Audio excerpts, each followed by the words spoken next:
የተናገረ ተነሳ ብሏቸዋል። እነዚህ ሴቶች ትንሣኤውን ለሴቶች የገለጠበት ምክንያት አለ። መጀመሪያ ሞት የመጣ በሴት ምክንያት ስለነበረ ትንሣኤውን ደግሞ ለሴቶቹ ገለጠ። ባህሪያችን አከበረ። ዲያብሎስ ሴትን ሲንቅ ይኖር ነበረ በሴት እርግማን ስላመጣ።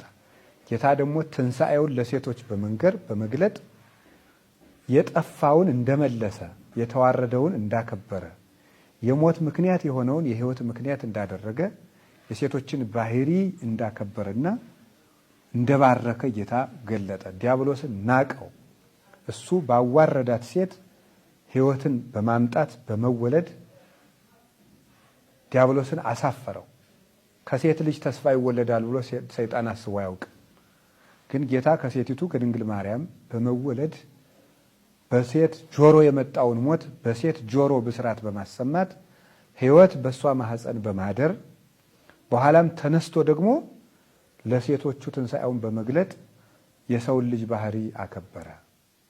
ከሴት የተወለደ ሁሉ ለሞት ተሽጦ ነበረ። ሕይወት ከሴት ተወልዶ ሞትን አሳፍሮ ከሴት የተወለድነውን ሁሉ በክብር ለመቆም አበቃን።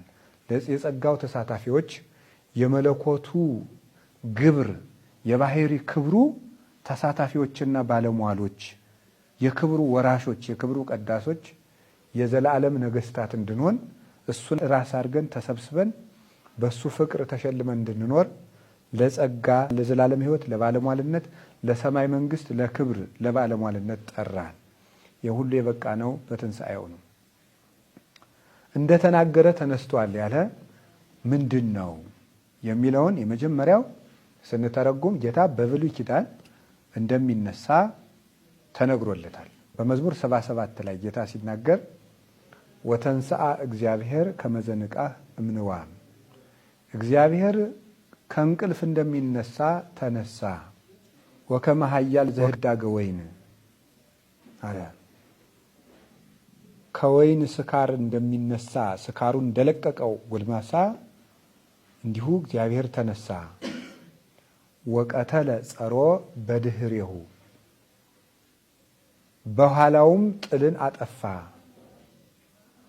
ወአልበሶሙ ኀፍረተ ለጸላይቱ፣ ጠላቶቹንም ጉስቁልና አለበሳቸው ይላል።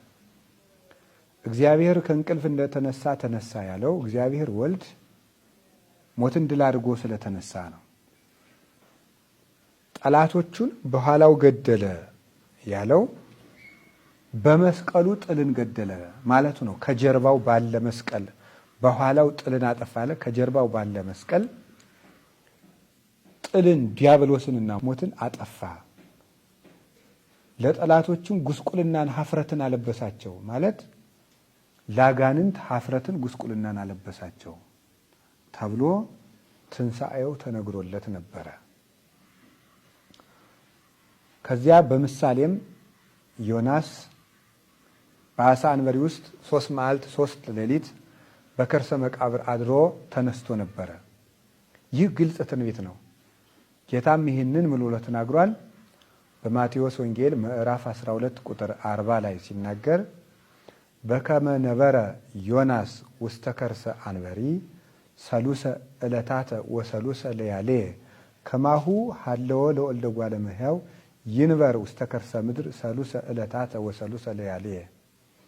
ዮናስ በአሳ አንበሪ ሆድ ውስጥ 3 ቀን 3 ሌሊት እንዳደረ የሰው ልጅም በምድር ሆድ ውስጥ 3 ቀን 3 ሌሊት ይቆያል እና ይነሳል ብሎ ጌታ አስተምሯል። በቁሙ በቃል አስተምሯል። እነሳለሁ ብሎ